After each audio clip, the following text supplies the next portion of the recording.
Hallelujah, praise the lord. मसीह यीशु के अजीम बाबरकत फतमान नाम में आप सबकी सलामती हो।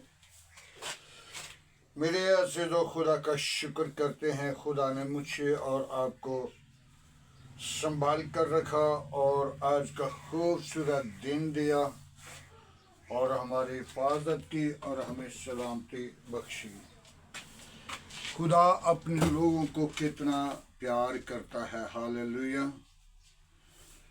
मेरे अज़ीज़ो, हमें हर रोज़ चाहिए कि हम अपने होंठों की शुक्रगुजारी अपने ज़िंदा तबीब आज़म के हसूर लाएं और उसे शुक्रगुजारी के साथ वक़्त दें। खुदा हमें कितना प्यार करता है, वो हमारी रहनुमाई करता और हमें बरकत देता है। आइए आज हम सीखेंगे, राई के दाने के बराबर ईमान तुम्हारा हो तो तुम क्या कुछ कर सकते हो। हालेलुया। मत्ती रसूल की मार्फत लिखी गई अंजील उसका 13 बाब उसकी 31 आयत है। उसने एक और तमसील उनके सामने पेश कर दी करके कहा, आसमान की बादशाही उस राई के दाने के बड़ा मानद है जिसे किसी आदमी ने अपने खेत में बो दिया। वो उससे बड़ा, वो छोटा तो है लेकिन दरख्त बड़ा हो जाता है। सब परिंदे उस पर आकर बसेरा करते हैं, उस दरख्त पर बसेरा करते हैं, पर अगर उस की डालियों पर बसेरा करते हैं। मेरे अज़ीज़ो, राई का दाना जो है वो कितना बड़ा है। राई का दाना कलामे खुदा के अंदर मत्ती रसूल लिख रहा है कि वो छोटा सा दाना है, किसी इंसान ने अपनी खेत में बो दिया और वो बड़ा दरख्त हुआ और उसकी डालियों पर घोंसले आकर बसेरा करते हैं। राई का दाना कितना बड़ा है, इसका मतलब है कि दरख्त तो बड़ा हो चुका, तो राई का दाना भी बड़ा होना चाहिए। लेकिन राई के दाने के बराबर ईमान होगा तो तुम क्या कुछ कर सकते हो। लूका रसूल की मार्फत लिखी गई अंजील उसका 17 बाब 6 आयत में लिखे, खुदावन ने कहा कि अगर तुम्हारे राई के दाने के बराबर ईमान होता और तुम उस दरख्त को, तुम्हारी वो दरख्त कहना मानता, वो जड़ से उखड़कर समंदर में तुम्हारे कहने पर चला जाता।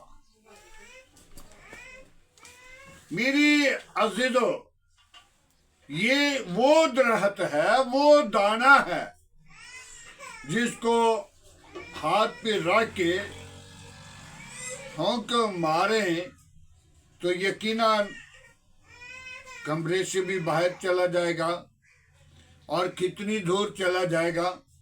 लेकिन राई के दाने के बराबर ईमान होगा, पहाड़ को कह देंगे, पहाड़ समंदर के अंदर चला जाएगा। और शतूत के दरख्त को कह दें, शतूत का दरख्त उखड़कर, जड़ से उखड़कर समंदर में चला जाएगा। वो तुम्हारा कहना मानेगा क्या? अगर राई के दाने के बराबर ईमान होगा तो। राई का दाना कितना बड़ा है? सबसे छोटा दाना है। तो खुदा ने उस दाने के बराबर हमें ईमान के बानी, ईमान के लिए कहा कि अगर तुम्हारा राई के दाने के बराबर ईमान होगा तो तुम पहाड़ को,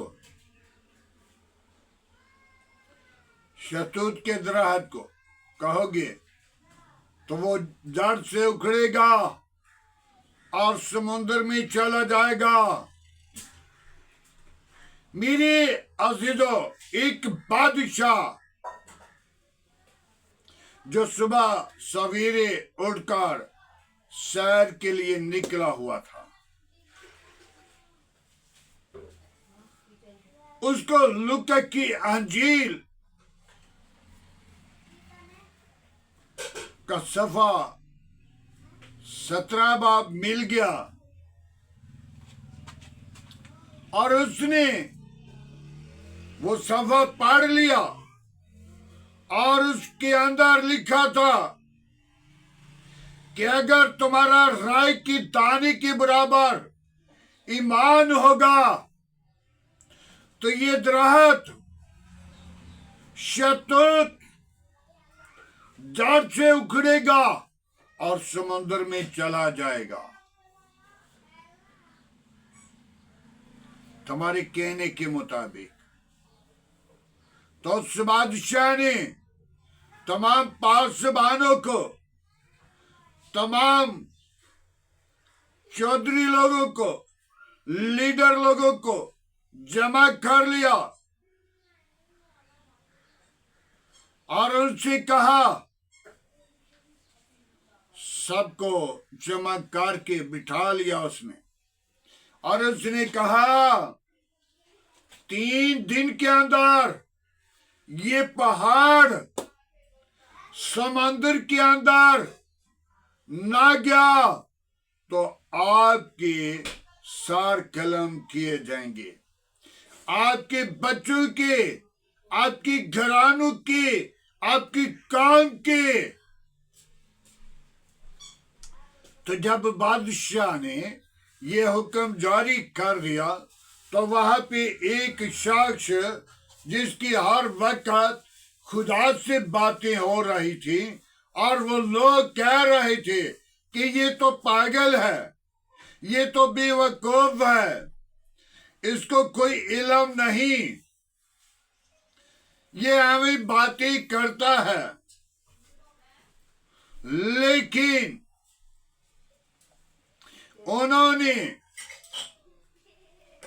वो आदमी उस शहर से बाहर निकल गया, उस हदूद से निकल गया और वो पहाड़ों की गार के अंदर चला गया। तो जब पहाड़ों की गार के अंदर चला गया तो वक्त आ पहुंचा और उसे ढूंढने लगे और उसी पहाड़ों की गार से जाकर ढूंढा। जब पहाड़ों की गार से ढूंढा तो उसने देखते ही कहा, मुझे पता चल गया है कि आप लोगों ने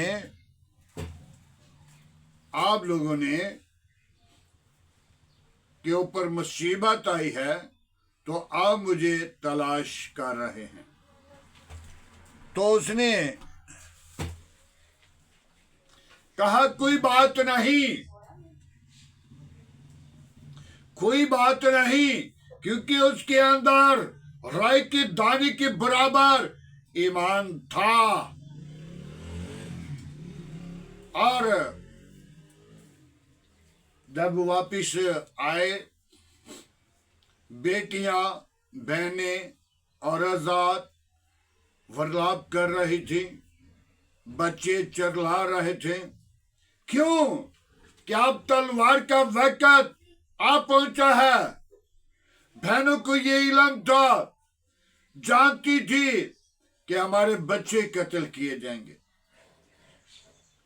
हमारे शोहर कत्ल किए जाएंगे, हमारे काम को कत्ल किया जाएगा। लेकिन आगे जब सूरज ग्रुप हो रहा था, जैसे जैसे ग्रुप हो रहा था, तो वैसे वैसे लोग परेशान थे, मुसीबत में थे। लेडीज वर्लाप कर रही थी, बच्चे चुरला रहे थे। और क्या? आधा सूरज अंदर और आधा बाहर था। एक मिनट के अंदर, एक मिनट भी नहीं, एक मिनट से पहले वो पहाड़ जो था जरे जरे होकर, किंकर किंकर होकर, वो सारा समंदर के अंदर। और बादशाह ने कहा, जिस खुदा की ये प्रशंसा करते हैं, हम सभी उसी को कबूल करेंगे। आज हमें जरूरत है कि अगर तुम्हारे अंदर राय के दाने के बराबर ईमान है, अबलीस को कहेंगे तो अबलीस भी निकल जाएगा। बीमारी को कहेंगे, बीमारी भी चली जाएगी। 12 बरस की बीमार, जिससे खून जारी था, जिसने अपना रुपया, जिसने अपना धन दौलत, जिसने अपना सारा जखीरा लगा चुकी, तो फिर उसने कहा कि मैं अब यीशु के पास जाऊंगी, उसकी पेशाब का किनारा छू लूंगी तो मैं चंगी हो जाऊंगी। तो यीशु के पास गई। यीशु बड़ी भीड़ के अंदर मौजूद थे। यीशु के पास इतना रश था कि बंदे पर बंदा गिर रहा था। तो जब यीशु को उसने देखा, तो वो भीड़ से गुजर कर जाकर यीशु की पेशाब का किनारा छू लिया, और उसी वक्त उसकी बीमारी निकली। और यीशु ने पीछे हट के, पीछे मुड़ के देखा, बड़ी ईमान के साथ किसने मुझे छुआ? शागिर्दों ने कहा कि उस्ताद बहुत रश है, किसी का हाथ लग गया होगा, किसी ने छू लिया होगा। लेकिन उसका तुमने कहा, मैंने बड़े ईमान के साथ छुआ। तो यीशु ने कहा, जा, तेरी बीमारी को मैंने धक्का दे दिया, तो शिफा पा जाएगी, और उसी दम वो चंगी होगी। जो डॉक्टरों के पास, तबीबों के पास, हकीमों के पास, सियाणों के पास, जादूगरों के पास, बुत परस्तों के पास जा जाकर अपना रुपया, अपना माल खत्म कर चुकी, तो वो बीमारी नहीं गई। यीशु को छूने से उसकी बीमारी चली गई। मेरे अजीजों, यीशु तमाम डॉक्टरों का डॉक्टर है, बादशाहों का बादशाह है, लश्करों का खुदा है, जिंदा तबीबे आजम है। आज हमने गौर करनी है, तौबा करें, ईमान लाएं, निजात पाएं और जिंदगी पाएं और राई के दाने के बराबर अपना ईमान ले आए। राई की दानी, राई का दाना कोई बड़ा नहीं। राई के दाने को फूंक मारे तो वो कितनी दूर जाएगा, लेकिन अगर तुम्हारा राई के दाने के बराबर ईमान होगा तो पहाड़ भी उखड़ जाएगा, समंदर भी उखड़ जाएगा, आती भी चली जाएंगी, जिन्न बदरू खबीस आपके सामने ठहर नहीं सकता, लेकिन यीशु आपके अंदर होगा। आज हमें जरूरत है तौबा करें, ईमान लाएं और निजात पाएं और जिंदगी पाएं और कसरत की पाएं। मत सोचें कि हम मसीह हैं। मसीह कहना दीनदार है, लेकिन मसीह होना मेरे और आपके लिए बरकत का बायस है। मसीह का मतलब है मसा होया हुआ, तो दीनदार का मतलब है नशेबाज, दगाबाज, ज़नकार, हरामकार, खूनी और बुत परस्त और बुरी बातों को अपनी जिंदगी के अंदर रखने वाला है। लेकिन बड़ी दलेरी के साथ वो ये बात कह रहा है, मैं मसीह हूं। जब नशा खरीद लिया मसीह के नाम पे, वो दीनदार है। आज हमें जरूरत है कि हम मसीह होकर, मसा होकर अपने आप को तैयार करें, राई के दाने के बराबर अपना ईमान ले आए। राई का दाना को बड़ा नहीं, ईमान को मजबूत कर लीजिए। उससे बादशाह ने, जिसने तलवार का हुक्म जारी किया, तो उसने कहा साहब इसकी पूजा करें, जिस खुदा की ये प्रशंसा करते हैं। आज हमें चाहिए कि हम अपने खुदा को हरगिज ना भूलें। आपकी कीमत यीशु का कीमती खून है। एक एक बूंद आपकी कीमत है। अपनी कीमत की कदर करें, अपनी कीमत को जान लें, अपनी कीमत को पहचान लें, और तुम्हारी कीमत यीशु का कीमती खून है। मेरे अज़ीज़ों, यीशु के पास जाना, यीशु को हरगिज़ ना भूलना, यीशु को अपनी जिंदगी से कभी जुदा न करना और राई के दाने के बराबर ईमान लाना, ताकि यीशु आपके साथ रहना चाहता है। यीशु आपके अंदर आना चाहता है। यीशु आपकी जिंदगी को बहाल करना चाहता है। यीशु आपको हमेशा की जिंदगी का वारिस बनाना चाहता है। और जिसके पास पाकरू होगी, वो आसमान की बादशाही का वारिस होगा। आए, तौबा करें, ईमान लाएं, निजात पाएं, जिंदगी पाएं और कसरत की पाएं। खुदावंद के पाक कलाम पढ़े और सुने जाने पर खुदावंद की बरकत हो। आए मेरे अज़ीज़ों, आज के खूबसूरत दिन के लिए, इस वक्त के लिए, सारी मोहब्बत के लिए, सारी रफ़ाकत के लिए खुदा के हसूर दुआ मांगे। Hallelujah, praise the Lord.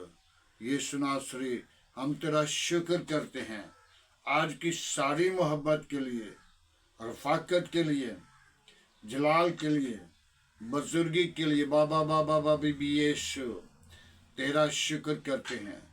बड़ी बरकत दे, मेरी दुआ को सुन के भूल कर आज की सारी रहनुमाई के लिए तेरा शुक्र करते हैं। बड़ी बरकत दे, दुआ को सुनाए खुदावन। अबलीस के मंसूबों को बंद कर। बाप आसमानी, हमें राय के दाने के बराबर ईमान लाने के लिए अकल, दनाई और हिकमत दे, जोर दे, ताकि हम तेरे अजीम नाम को जलाल दें। और खुदावन, अपनी काम के लिए तेरी बरकत चाहता हूँ, मुल्क के लिए तेरी बरकत चाहता हूँ। मुल्कों के दरमियान जो खुदावन मुतालबे हैं, उनको तेरे मर्तबा पर लाता हूँ, ताकि वो तेरी मर्जी को पूरा करें, वो तेरे जलाल को जाहिर करें। और मुल्क पाकिस्तान के लिए, आर्मी चीफ के लिए मैं तेरी शुक्र गुजारी करता हूँ।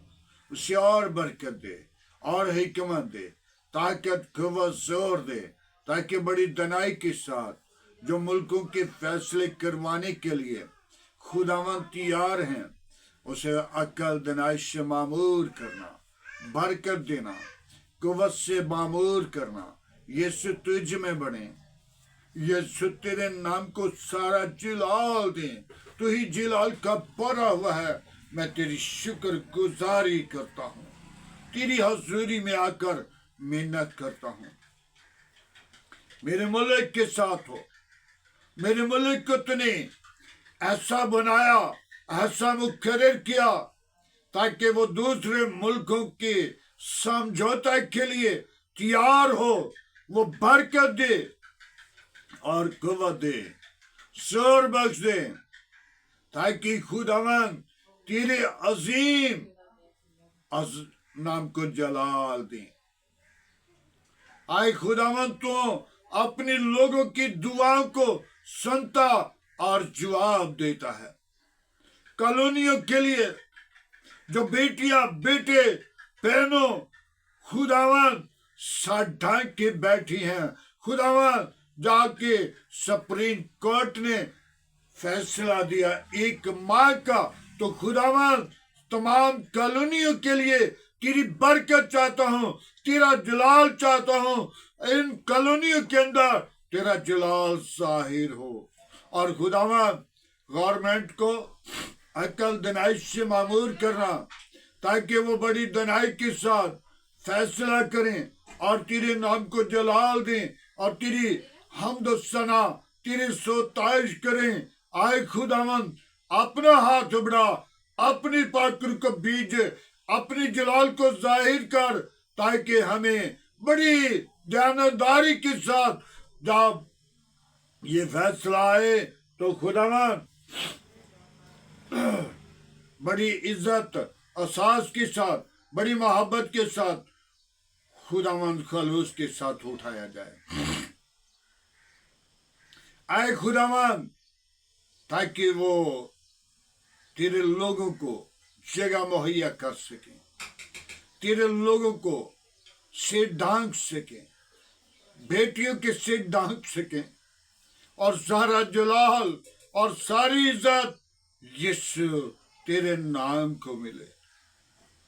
जब तेने मुल्की मिस्र से निकलते वक्त कनान अपने बंदा खुदावन पा खुदा, तूने अपनी बनी इस्राएल को बख्श दिया। तो खुदावन, मैं तेरी शुक्र गुजारी करता हूं। आज हमें भी ऐसा करने के लिए अकल, दनाई और फहम दे, ताकि तेरी हजूरी में बढ़े, तेरे नाम को ऊंचा करें, अगवाई दें और सारा जलाल तुझे दें। तो ही जलाल का भरा हुआ है। मैं तेरी शुक्र गुजारी करता हूँ। बड़ी बरकत दे। कोई और ऐसा नाम नहीं बख्शा गया। न आसमान के तले न जमीन के ऊपर सब नामों में तेरा नाम आला है। तेरे नाम में कुदरत है, बड़ी बरकत दे। कोई और ऐसा नाम नहीं बख्शा गया, न आसमान के तले न जमीन के ऊपर। बाप आसमानी जबकि सिपा सलार को फिर मैं तेरे मजहबों पर लाता हूं, उन्हें और अकल दनाश से मामूर कर, और बरकत दे और कुव्वत से मामूर कर, ताकि बड़ी हिकमत के साथ जो आज या कल जंग बंदी के बारे में मुतालबा है, तो खुदावंद तो उनमें उनके दरमियान होकर अपना काम करना, अपनी कुदरत को जाहिर करना और शरीरों के मुंह बंद करना, गंदी तस्वीरों के मुंह बंद करना। खुदा तू पाक खुदा है, तू किसी की हलाकत नहीं चाहता, तू यही चाहता है तौबा तक नौबत पहुंचे। आए खुदावन, मैं तेरी शुक्रगुजारी करता हूं। इस जंग के अंदर कितने लोग, कितनी बेटियां, कितने बेटे, कितने भाई, कितने जानवर मर गए हैं। खुदावन तू किसी को इसी तरह नहीं मारना चाहता, तू यही चाहता है कि इंसान बनी नो इंसान वापिस लौट आए। मैं तेरी शुक्रगुजारी करता हूँ, बड़ी बरकत दे, दुआ को सुन कबूल कर। आज की सारी रहनुमाई के लिए तेरी बरकत चाहता हूँ, तेरा फजल मांगता हूँ। मलिक के लिए तेरी बरकत चाहता हूँ, काम के लिए तेरी बरकत चाहता हूँ, कबीला के लिए तेरी बरकत चाहता हूँ, तमाम पास जुबानों के लिए तेरी बरकत चाहता हूँ, तमाम खादमों के लिए तेरी बरकत चाहता हूँ, तमाम बेटियों के लिए तेरी बरकत चाहता हूँ। तेरे नाम को सारा जलाल दे। तू ही जलाल का भरा हुआ है, तू ही जिंदा, तू ही यकसा, तू ही मौजूद है। आसमान तेरा तख्त है, जमीन तेरे पांव की चुमकी है। कैर करने में धीमा है, शिकत में गनी है। बाप आसमानी, जैसे राय के दाने के बराबर ये मिसाल दी गई है, आज खुदावंद तो इस मिसाल को कायम करना और बरकत देना, ताकि मुल्कों के अंदर अमन, शांति, सलामती आए, ताकि तू अमन शांति का खुदा है। मैं तेरी शुक्रगुजारी करता हूँ, बड़ी बरकत दे। मेरे घराना के साथ हो, बच्चों के साथ हो, ऐ बाबा बाबा बीएस, मेरे आस पास पड़ोसियों के साथ, गली मोहल्ला आबादी के साथ हमेशा अपना हाथ बढ़ाना और बरकत देना, कमजोरियों को दूर करना, पाक रूह से मामूर करना। आज का तेरे हसूर जिकना बखूर की माने ठहरे। इब्राहिम, इसहाक, याकूब के खुदा, मैं तेरा शुक्रगुजार हूँ। बड़ी बरकत दे। शरीरों के मुंह बंद करना, गंदी तस्वीरों के मुंह बंद करना, उन बीमारियों को मैं तेरा खादिम होते हुए डांटता हूँ जो किसी बीमारी की हालत में हैं, जिनको डॉक्टरों ने जवाब दे दिया, तो जवाब नहीं देता, तो उन्हें शिफा देता है। मैं तेरी शुक्रगुजारी करता हूँ, बड़ी बरकत दे। आज का तेरे हजूर जिकना बखूर की माने ठहरे। सारा जलाल तेरे बेटे यस्सु को दे सके। मेरी दुआ को सुन कबूल कर। आज की सारी रहनुमाई के लिए तेरी शुक्रगुजारी करता हूँ। बच्चों के साथ साथ रहना, बच्चों की रहनुमाई करना, अकल दिनाई और अपना फाहिम देना, कुव्वत से मामूर करना। बाबा बाबा ये शनासरी, तो मेरी काम के साथ रहना, मेरे मुल्क के साथ रहना, अदलिया के साथ रहना, कौमों कबीलों के साथ रहना, अपनी जलाल के लिए सरफराज करना। खुदावन, मैं तेरी शुक्रगुजारी करता हूँ, बड़ी बरकत दे। दुआ को सुन कबूल कर। मसीह यीशु के अजीम बाबरकत नाम से मांगते हैं, आमीन। खुदावंद की सिखाई हुई दुआ में सब शरीको आए हमारे बाप तू जो आसमान पर है, तेरा नाम पाक माना जाए, तेरी बादशाही आए, तेरी मर्जी जैसा आसमान पे पूरी होती है जमीन पर भी हो। हमारे रोज की रोटी आज हमें दे, जिस तरह हम अपने कसूरवारों को माफ करते हैं तो हमारे कसूर में माफ कर, हमें आजमाइश में न ला, बुराई से बचा, जो जो बादशाह कुदरत जलाल हमेशा तेरा है, आमीन। अब हमारे खुदा यीशु मसीह का फजल, खुदा बाप की मोहब्बत, पाक रूह की रफ़ाकत आपसे लेकर तमाम कलीसिया के साथ, ईमानदारों के साथ, हाज़िर जमात और मुकस्सिन लोगों के साथ होती रहे, आमीन।